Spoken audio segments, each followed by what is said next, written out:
Bonjour à toutes et tous. Eh bien, nous allons vous exposer, faire un petit exposé sur deux macroéléments complémentaires qui marchent en couple et un troisième macroélément qui intervient souvent en combinaison avec l'un des deux.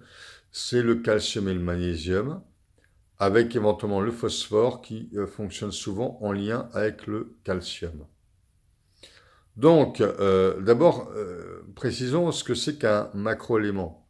Un macroélément, c'est un élément atomique, chimique, dont on a besoin en grande quantité, contrairement aux oligoéléments dont on a besoin à l'état de trace ou en dose infinitésimale. Alors, le calcium, le magnésium et le phosphore, à quoi servent-ils? Le calcium et le phosphore sont bien connus comme structurant la masse osseuse.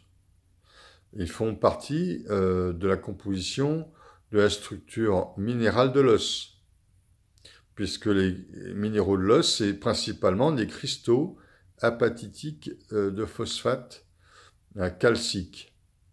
Donc, nos fameuses cellules osseuses constructives, qui sont les ostéoblastes, vont favoriser la cristallisation de calcium et de phosphore en cristaux de phosphate calcique, ce qui va former la structure osseuse que nous connaissons. Mais ces deux éléments chimiques ont beaucoup d'autres utilités, et notamment en lien avec le magnésium. Alors le magnésium, lui, il va intervenir principalement à deux niveaux. Tout d'abord, il intervient dans le relâchement musculaire et le relâchement du système neurovégétatif. Il va plutôt favoriser l'acétylcholine, qui est une hormone relâchante ou relaxante. Il va favoriser le relâchement musculaire des muscles striés du squelette, donc les fameux muscles comme le biceps, les triceps, etc. Mais aussi favoriser le relâchement des muscles lisses et notamment des intestins. Donc le magnésium a un effet laxatif en relâchant les intestins. Par ailleurs, le magnésium intervient aussi dans la fonction de la mitochondrie qui est fondamentale dans la respiration cellulaire et la production d'énergie chimique sous forme d'ATP.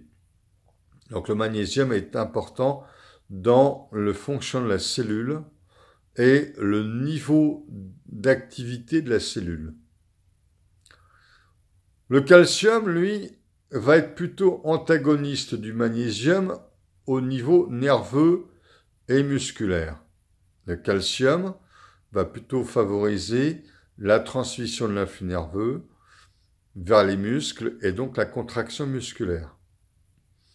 Le calcium va aussi favoriser la transmission des neurotransmetteurs au niveau cérébral, puisque c'est par libération de calcium au niveau des synapses des neurones que sont libérés les neurotransmetteurs qui vont permettre de conduire l'information nerveuse de neurone en neurone. Rappelons que parmi les principaux neurotransmetteurs, vous avez la dopamine, la sérotonine, par exemple.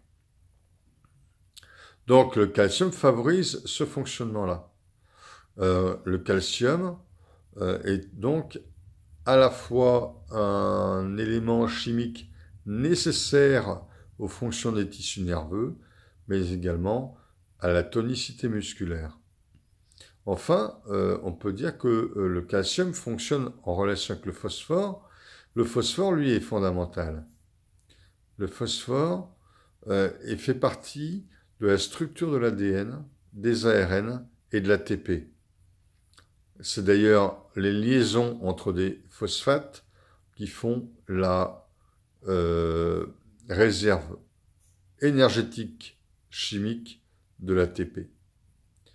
À chaque liaison phosphate cassée, on libère l'énergie chimique et on permet le métabolisme cellulaire. Donc vous voyez, le phosphore est très important. il fait partie aussi de la composition des phospholipides qui ont un rôle structurel au niveau des membranes cellulaires.